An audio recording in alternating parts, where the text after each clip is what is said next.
Programme کے اس حصے میں آپ کو ایک دفعہ پھر خوش آمدید کہیں گے۔ بریک پہ جانے سے پہلے گفتگو کا سلسلہ جاری تھا۔ یہ پروگرام کا دوسرا حصہ ہے، اس میں بات ہوگی کچھ ملکی اس وقت جاری سیاسی صورتحال کے حوالے سے۔ سیاسی صورتحال کی جب بات ہوتی ہے تو معاشی صورتحال کی بات بھی ہوتی ہے۔ جب معاشی صورتحال کی بات ہوگی تو جناب کچھ سماجی مسائل کے حوالے سے بھی گفتگو ہوگی۔ یہ سارے مسائل ایک دوسرے سے جڑے ہوئے ہیں۔ مسائل کا لفظ اس لیے استعمال کرنا پڑتا ہے کیونکہ جو اس وقت سیاسی معاملات ہیں اس میں جو بگاڑ پیدا ہوا ہے، اب یہ سلسلہ کب سے شروع ہوا یہ تو ایک بڑی طویل بحث ہے، لیکن یہ ٹھیک ہونے کا نام نہیں لے رہے۔ اور اس وقت جو سیاسی پارٹیز ہیں اس کے اندر کیا چل رہا ہے، جس طرح کے بیانات سامنے آ رہے ہیں، اس سے واقعتاً کوئی نتیجہ نکل سکتا ہے۔ ایک خبر نظر سے گزری ہے، وہ اس حوالے سے کہ انٹرا پارٹی الیکشن کے حوالے سے آپ نے سن رکھا ہوگا، اگر نہیں سن رکھا تو آپ کو تھوڑا سا بتا دیتے ہیں کہ ایک تو ایک عام انتخابات ہوتے ہیں جس میں M N A M P S منتخب ہوتے ہیں، عواموں تک پہنچتے ہیں۔ اس کے علاوہ اس سے زیادہ اہم اور جو ضروری انتخاب ہے وہ کسی بھی پولیٹیکل پارٹی کے اندر انتخاب کا مرحلہ ہے۔ یہ جو جمہوریت کی باتیں کرتے ہیں، یہ صبح سے شام تک بیٹھ کے لیکچر دیتے ہیں، پریس کانفرنسز کرتے ہیں، بڑے بڑے دعوے کرتے ہیں، یہ سارے لوگ اگر آپ ان سے پوچھیں کہ ان کی پارٹی کے اندر انتخابات کا کیا فارمولہ ہے اور وہ کب شروع ہوں گے یا کب اس کا انعقاد ہوتا ہے تو شاید کسی کے پاس کوئی جواب نہ ہو۔ تو اس سے بخوبی اندازہ لگایا جا سکتا ہے کہ معاملات کو کس حد تک سمجھتے ہیں اور کس حد تک جمہوریت کے اوپر یقین رکھتے ہیں۔ یہ تو ایک بہت چھوٹی سی بات ہے، اس کے علاوہ اور بہت سارے دیگر مسائل ہیں جس کے اوپر پروگرام میں آج گفتگو کریں گے۔ آج بڑے خاص مہمان اسٹوڈیوز میں ہمارے ساتھ یہاں پر شریک گفتگو ہوں گے، ان کا تعارف آپ سے کرواؤں گا۔ جانی پہچانی شخصیت ہیں سیاست کے میدان میں، بہت دیر سے آپ سمجھ لیں کہ اترے ہوئے ہیں، معاملات کو سمجھتے بھی ہیں اور بڑے سینئر اور آپ سمجھ لیں کہ ایک سیزنل پولیٹیشین ہیں۔ آج ہمارے مہمان ہیں جناب امان اللہ خان پراچا صاحب، چیئرمین ہیں پاکستان مسلم الائنس کے، اور ان سے آج کچھ سیاسی معاملات کے اوپر گفتگو ہوگی۔ امان اللہ صاحب بہت شکریہ، بڑی نوازش پروگرام میں ہمیں بہت شکریہ کے لیے۔ امان اللہ صاحب، گفتگو کا آغاز جیسے ابھی بات ہو رہی تھی کہ بڑی بڑی پولیٹیکل پارٹیز ہیں، صبح سے لے کے شام تک جمہوریت کے اوپر لیکچرز دیے جاتے ہیں، وہ سوشل میڈیا ہو، پریس کانفرنسز ہو، ٹی وی پروگرامز ہو، ہر جگہ خوب لیکچرز دیتے ہیں۔ لیکن ابھی ایک خبر جیسے جس کا میں نے تذکرہ کیا حکمراں جماعت کے حوالے سے کہ وزیر اعظم صاحب کو ایک نوٹس جاری کیا گیا الیکشن کمیشن کی جانب سے کہ پارٹی کے اندر جو انتخابات ہیں ذرا اس کے بارے میں بھی سوچیے، تو 1 سال کی جو وہ مہلت مانگی گئی ہے کیونکہ اندرونی معاملات کچھ شاید ایسا بظاہر معلوم ہوتا ہے کہ بگاڑ کا شکار ہے۔ کہنے کا مقصد یہ ہے کہ کسی بھی پارٹی کو اٹھا کر دیکھ لیجئے، جمہوریت کی بات سب کرتے ہیں لیکن جو اس کی بنیاد ہے اس کے اوپر بات کرنے کے لیے تیار نہیں ہے، نہ اس کو مضبوط کرنے کے لیے تیار ہیں۔ یہ کیسے دوہرا معیار ہے، کیسے پھر معاملات ٹھیک ہوں گے، اس کے اوپر چاہوں گا ذرا گفتگو کیجیے۔ بسم اللہ الرحمن الرحیم۔ یاسر بھائی بہت اچھی بات آپ نے کی۔ میں سمجھتا ہوں کہ یہ جو intra party election commission of Pakistan نے بات کی ہے، یہ ایک ضروری جز ہے۔ جس وقت آپ پارٹی رجسٹر کراتے ہیں تو آپ کو چارٹر دینا پڑتا ہے کہ آپ اس کے انڈر میں رہ کر پارٹی کا الیکشن کرائیں گے، منشور میں ہوتا ہے، ٹھیک ہے۔ لیکن بڑی بدقسمتی یہ ہے کہ ہمارے ہاں انٹر پارٹی الیکشن جو ہوتا ہے وہ ایک پہلے سے سوچے سمجھے منصوبے کے تحت بنایا جاتا ہے، فکسڈ میچ ہوتا ہے، فکس میچ ہوتا ہے۔ کوئی اس میں کسی کارکن کو کبھی چیئرمین بننے کی اجازت ہی نہیں ہوتی، جبکہ انٹر پارٹی الیکشن کے اندر ہوتا یہی ہے کہ آج کا چیئرمین کو ریزائن کر کے وہ کوئی ایک کارکن جو ہے اس کے خلاف کھڑا ہو کے وہ جیت جائے تو وہ پارٹی کا چیئرمین کرائے گا۔ ہمارے یہاں چونکہ موروثی سیاست کی بنیاد پڑ چکی ہے، آپ دیکھ لیں کسی بھی سیاسی جماعت کو، بڑی جو سیاسی جماعتیں دعویٰ کر رہی ہیں ان میں سب میں موروثی سیاست موجود ہے، یا اپنی من کے مرضی کے لوگوں کو جو پارٹی کا جو نوازے جاتے ہیں، بالکل وہ دیکھیں آپ کہ وہ اپنی مرضی سے سیکرٹری جنرل آتا ہے، اپنی مرضی کے senior vice chairman, vice president, secretary general, secretary اطلاعات اپنا لے کر آتے ہیں۔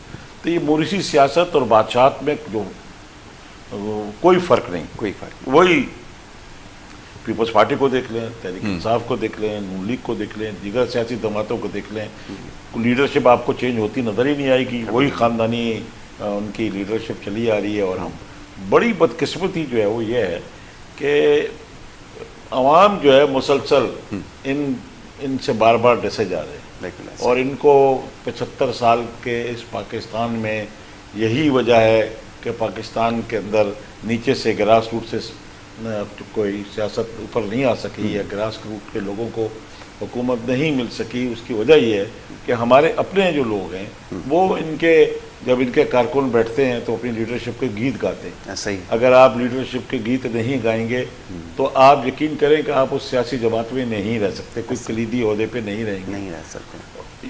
یہی بات ہے کہ جب درباری بیٹھتے تھے بادشاہوں کے سامنے تو وہ اپنے بادشاہ کے قصیدے شان میں پڑھتے قصیدے پڑھا کرتے تھے۔ یہی قصیدے اب ان جمہوری پارٹیوں کا نام نہاد جمہوری پارٹیوں پڑھے جاتے ہیں، اسی لیے جو انتخابات بھی ہوتے ہیں وہ چمچوں کی سلیکشن ہوتی ہے، بلا مقابلہ صدر وہ چمچے آ کے آ جاتے ہیں، اور لیڈر کی اہم سے اہم ملک کی مسئلہ ہو یا پارٹی کا مسئلہ ہو وہ چیئرمین کی پریزیڈنٹ کی تعریف کرتے رہتے ہیں بڑی۔ اور یہی وجہ ہے کہ پاکستان میں جو جمہوری کلچر ہے پنپ نہیں سکا۔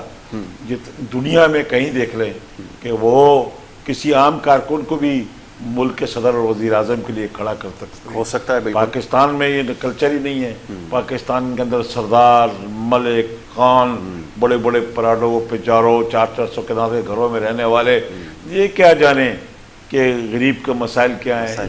اصل تو جمہوریت کا مقصد یہ ہے کہ غریب آدمی کو گراس روٹ تک کو اختیارات دے دینی چاہیے، ٹھیک ہے۔ وہ دیے نہیں گئے، جس کی وجہ، اور یہ اصل ہوتا ہے جمہوری پارٹی کا کام، جمہوری کلچر۔ جب آپ within the party inter party election ہی نہیں کراتے اور کراتے ہیں اور اپنی مرضی کے سلیکشن کرواتے ہیں تو پھر آپ کیا سمجھتے ہیں کہ آپ پاکستان سے یا اس کے عوام سے مخلص ہیں؟ کبھی بھی مخلص نہیں ہو سکتے۔ مخلص وہی پارٹی ہو سکتی ہے، وہی لوگ ہو سکتے ہیں جو بڑی ایمانداری کے ساتھ فیئر الیکشن کروائیں۔ اس کو اگر ہٹنا پڑتا ہے تو وہ ہٹے۔ بالکل ٹھیک ہے۔ کہیں دیکھ لیں، امریکہ میں دیکھ لیں، ہمارے ساتھ بھارت دیکھ لیں، ہر جگہ ہے، چھوٹے سے اوپر آ جاتا ہے، اس کو موقع ملتا ہے۔ لوگ سمجھتے ہیں کہ ملک میرا ہے، مالکی ہے۔ یہاں کہاں جو ریاست کی ذمہ داری ہیں، کبھی ریاست نے اپنی ذمہ داری پوری ہی نہیں کی۔ اگر ریاست کی ذمہ داری میں ہے ایجوکیشن دینا، آپ کے سامنے کورونا کے بہانے میں پورا کا پورا سالوں کے سال ضائع کر دیا تو ہماری نسل تباہ ہو گئی۔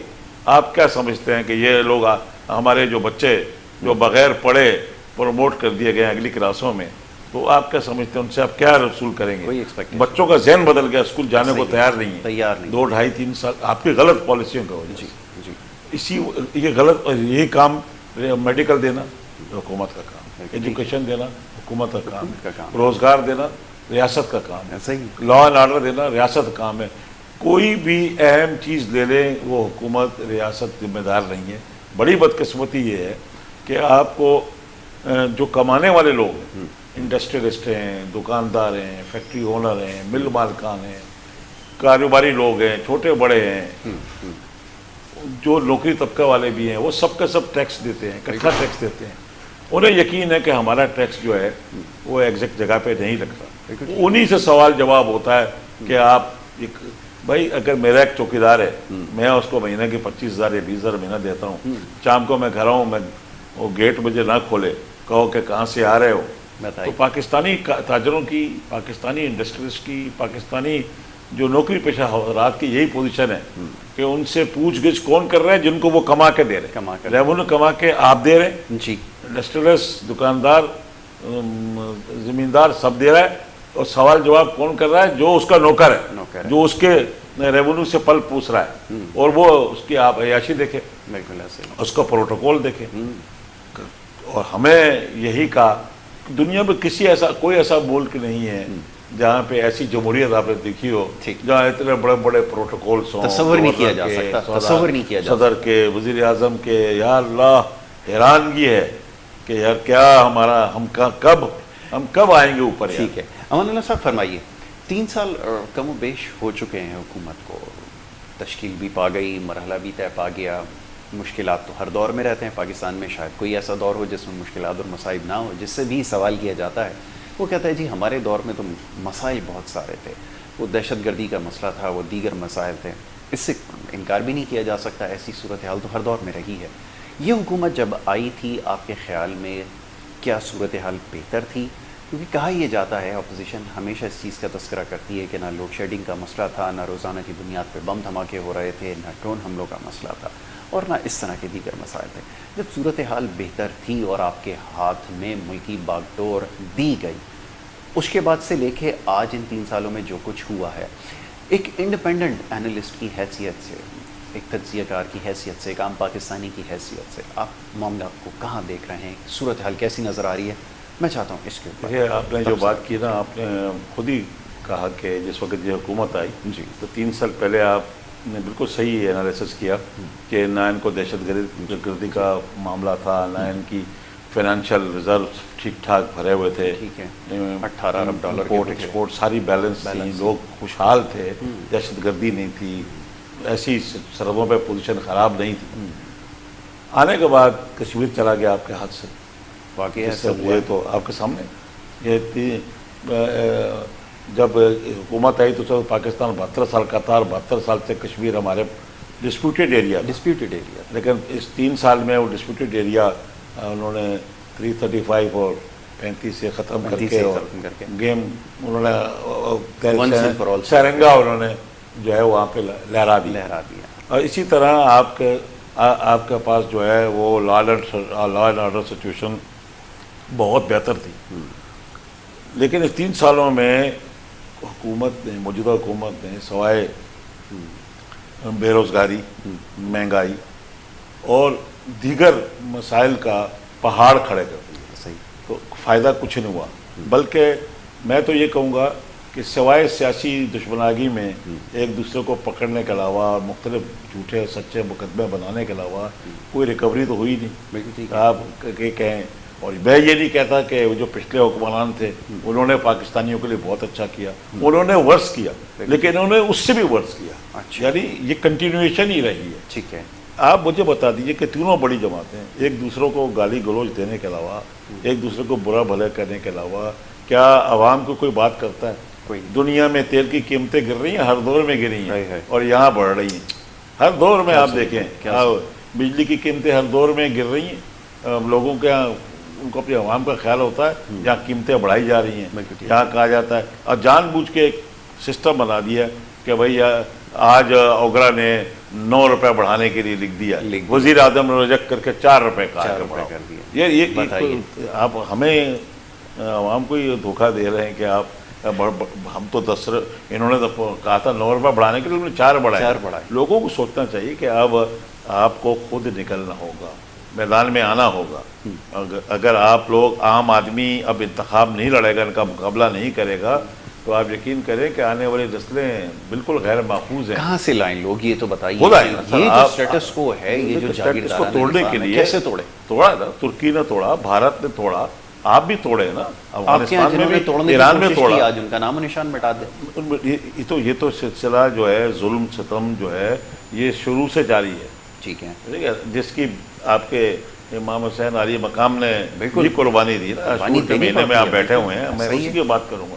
تو آپ کا سلسلہ تو ہے نا، آپ حق کے سامنے حق بات کھڑا کریں، حق بات کریں، بے شک جان چلی جائے، لیکن آپ بنیاد تو بنیاد دیں گے نا۔ بالکل صحیح، قائد اعظم کا پاکستان یہ تو نہیں ہے، یہ کس کا پاکستان ہے؟ یہ ان کا اپنا بنایا ہوا پاکستان ہے، جہاں تو کوئی جمہوری قدریں نہیں ہیں، یہاں کوئی انسانی حقوق کی پاسداری نہیں ہے، یہاں کس کی حکمرانی ہے؟ یہاں خربوں کیا ان کے بگلے دیکھیں، ان کی کوٹھیاں دیکھیں، ان کے رہائش کا طریقہ دیکھیں، ان کے کھانے کا طریقہ دیکھ رہے ہیں، آپ بلیو کریں، آپ شرما جائیں گے۔ وہ ملک جس کے اندر 1 کروڑ سے زیادہ عوام جو ہے روزانہ بھوکے سوتے ہیں، جن 2.5 کروڑ بچے اسکولوں میں نہیں جاتے، پینے کا پانی نہیں ہے، جس جگہوں پہ کئی گاؤں ایسے ہیں جہاں بچوں کے پیروں میں چپل نہیں، اسکول کے بعد چھوڑیں، بہت ڈھنڈ ہوتی ہے، وہاں جانور اور انسان ساتھ مل کر پانی پی رہا ہے۔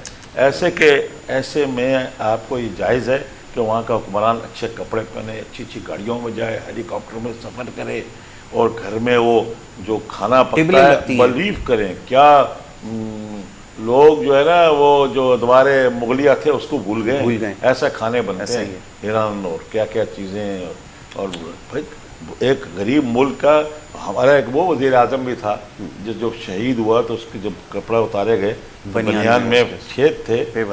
ایسے لوگ بھی تھے جو کہتے تھے کہ میری عوام میری رعایا غریب ہے تو میں چارپائی ان کے پاس نہیں، میں نہیں سوؤں گا. آپ کو بھی تو قائد اعظم کا اور لیاقت علی خان کی شہادتیں بھول گئی ہیں. جس وقت جس ملک کو جس لیے ہم نے حاصل کیا تھا اس سے آپ ہٹ گئے. ہم تو اس بات سے آج ہٹ گئے کہ اگر دیکھیں سارے نظام آپ نے اپلائے، ٹھیک ہے، آپ نے سوشلزم اپلایا، روٹی کپڑا مکان کچھ نہیں ملا. سیکولرزم آپ نے کہا آپ کو کچھ نہیں ملا، آپ ٹکرائے نا ہر قسم سے. آپ کے پاس یہ جو مینار پاکستان کا واقعہ ہوا، یہ کیا ہوا؟ یہ کوئی معمولی بات تو نہیں ہے. آج ہماری یہاں ہر روز آپ کو آئے دن ہر روز ہماری ہوا کی بیٹی کے ساتھ جو پاکستان میں ہو رہا ہے آپ کے سامنے ہو رہا ہے. ایسا ہی اگر یہاں اب شرعی قانون 4 قانون نافذ کر دیں شرعی، باقی چھوڑ دیں. ٹھیک ہے، آپ یہ جو بڑے دعوے دار بنتے ہیں لبرلزم کے، ان سے کہیں کہ سارے نظام دیکھ لیے، 4 پوائنٹ اسلامی نظام کا جس کی بنیاد پاکستان کو بنانے کی تھی بھارت سے علیحدہ ہونے کی، ایک کر دیں، سود کا نظام ختم کر دیں. اس میں اللہ پاک نے خود کہا ہے کہ جو آدمی سود کا کام کرے گا، جو لین دین کرے گا، اس نے مجھ سے اور میرے رسول سے جنگ کا اعلان کیا. جنگ کا اعلان کیا نا. کیا آپ اللہ سے لڑ سکتے ہیں؟ نعوذ باللہ، ممکن ہی نہیں. لیکن اگر آپ یہ نظام ختم کر دیں، آپ دیکھیے کہ برکت آتی ہے نہیں آتی. آپ چور کے ہاتھ کاٹ دیں، دیکھتے ہیں چوری اور کرپشن ہوتی ہے کہ نہیں. آپ قاتل کو سر عام اسلامی شریعت کے مطابق اس کا سر کاٹیں، دیکھیں کیا ہوتا ہے. یعنی یہ 3 باتیں تو کنفرم ہے نا. اور پھر آپ دیکھیں کہ کس طرح رات کو کوئی بچی گزر جائے اس کو کوئی چھیڑ سکتا ہے. زانی کو پیسے کون دے؟ زانی کو سنسار کھلے عام جو ہے سنسار کریں. آپ دیکھیے گا کہ آپ اس ملک کے اندر ایسی پروردگار کی مہربانی ہوگی. میں آپ کی بات سے 100% متفق ہوں امان اللہ صاحب، لیکن سوال یہ ہے کہ پھر پیسے کہاں سے لائیں گے؟ ان کو کیسے خوش کریں گے؟ وہاں پر تو ہو ہی رہا ہے کہ عہدے اور پوسٹنگ ان کی وجہ سے ہو رہی ہے. I M F, world bank, یہ جو اور FATF جو آپ کے اوپر انہوں نے تلوار لٹکی ہے، اور یہ بین الاقوامی سازش ہے. اس کا ایجنڈا بہت پہلے بن گیا تھا دوسری جنگ عظیم میں. اس کی طرف رواں دواں ہے یہ سلسلہ. پاکستان FATF میں پہلے بھی تھا، گریٹ ایسٹرو میں رہا ہے. کیا ضرورت ہے کہ آپ نے اپنے ملک پہ اتنے زیادہ لوگوں کو آپ نے تکلیفیں دیں، پریشانیاں دیں، اور ان کے اوپر اتنی پابندیاں لگا رہے ہیں، لیکن آپ کے معاشی حالات تو درست نہیں ہو رہے ہیں. آپ کی مہنگائی اور بے روزگاری تاڑ بتوڑ لوگوں کے اوپر حملے کر رہی ہے، اور لوگ بالکل غریب سے غریب ہوتے چلے جا رہے ہیں. آپ اپنی معیشت پہ بھروسہ کریں. آپ کے پاس کیا چیز نہیں ہے؟ کون سی معدنیات؟ دیکھیں معدنیات آپ کے پاس پھول، یہ تو میں امان اللہ صاحب اب میں گیس آپ کے پاس نہیں. دیکھیں وہ مجھے کتاب میں پڑھایا تھا انہوں نے معاشرتی علوم کی کہ جناب آپ کے پاس 700 سال کی گیس ہے، یہ 60 سال میں آپ کے پاس گیس ختم ہو گئی. اب میں بات پہ کیسے یقین کروں؟ مجھے بتائیے. یقین کرے کہ دنیا میں کسی ملک میں ایسا نہیں ہے کہ پائپ کھولو اور گیس آ رہی ہے. لوگوں کے یہاں نہیں ہے. یہ بات میں بتاتا ہوں پاکستان آپ جو ملک گیس پیدا کرتے ہیں نا، وہ بھی انہوں نے اس کو کنورٹ کیا LPG میں. گاڑیوں کے اندر آپ گاڑیوں میں استعمال کر رہے ہیں، گھروں میں استعمال کر، انڈسٹری میں استعمال کرتے، اور LNG وغیرہ استعمال کرتے سلنڈروں میں. یہ تو بات بنتی ہے، لیکن یہ کیا گلی گلی کے اندر اپنے گیسوں کو گاڑیوں میں ڈال کے آپ نے اپنا ذخیرہ خود برباد کیا. ابھی بھی بے پناہ گیس ہے. پیٹرول 35-40% آپ کی ریکوائرمنٹ کا آپ اپنے خود نکال سکتے یہاں موجود ہے. آپ نے آف شور پہ کوئی آئل ڈرلنگ نہیں کی، کریے، آپ کو 100% پیٹرول آئے گا. سولر انرجی دنیا میں سولر پہ ہر جگہ پہ کام ہو رہا ہے. پاکستان ابھی بھی کتنا پیچھے ہے. جن گھروں میں لوگ سولر لگا رہے ہیں تو بجلی پیدا فرق پڑ رہا ہے نا. لیکن امان اللہ صاحب یہاں تو لوگ 2 وقت کی روٹی سے بھی محروم کر دیے گئے. وہاں پر یہ آپ جو باتیں کر رہے ہیں پلانٹ لگانے کی، ڈرلنگ کے لیے یونٹ لگائے جائیں، ایکسپلوریشن کے اوپر کام ہو، ممکن کیسے ہوگا؟ کیونکہ سیاستدانوں کی یہ معذرت کے ساتھ مجھے معاف کیجیے گا کہ یہ جو بیٹھ کے ٹی وی پہ سر ان کو تو گالیاں دینا چاہیے. یہ جو بیانات دے رہے ہیں ان کو میں کہتا ہوں ان سیاستدانوں کو جنہوں نے ملک کا بیڑا غرق کیا ہے، ان کے لیے کوئی ایکسکیوز نہیں ہے. ملک کے 22 کروڑ عوام ان کو دیکھ رہے ہیں. ملک کے عوام کا 22 کروڑ عوام کا بیڑا غرق ان سیاستدانوں نے کیا ہے. یہ زندہ باد مردہ باد کرتے کرتے یہاں اس حال تک انہوں نے پہنچایا ہے. ان سیاستدانوں کو جن کو اب بار بار پاکستان کے عوام نے آزمایا ہے، تو میں سمجھتا ہوں کہ ذمہ دار پاکستانی عوام ہے. کہ بار بار اب ایک بل سے بار بار ڈسے جا رہے ہیں. مومن کے بارے میں حکم ہے کہ وہ ایک بل سے ایک بار ڈسا جائے گا. اس کا مطلب یہ تو مومن ہی نہیں ہے. مومن ہی نہیں ہے. آپ خود دیکھ رہے ہیں نا. تو آپ کے پاس کیا دیکھیں, آپ کو میں 4-5 چھوٹی چھوٹی باتیں آپ پکڑ لیں. ضرور بتائیے. بریک کے لیے کہا جا رہا ہے, بریک سے جب واپس آتے ہیں نا تو اس کے اوپر گفتگو جاری رہے گی. امان اللہ صاحب چند چیزوں کی انہوں نے نشاندہی کی, بڑی اہم باتیں ہیں اس کے اوپر اگر عمل ہو تو یقیناً صورتحال میں بہتری آ سکتی ہے. لیکن یہ سب کچھ ہوگا کیسے ممکن, یہ جاننا ضروری ہے. ایک بریک کی طرف جا رہے ہیں, بریک سے جب واپس آئیں گے تو یہ گفتگو جاری رکھیں گے. آپ دیکھتے رہیے ہمارا پروگرام گڈ مارننگ کراچی.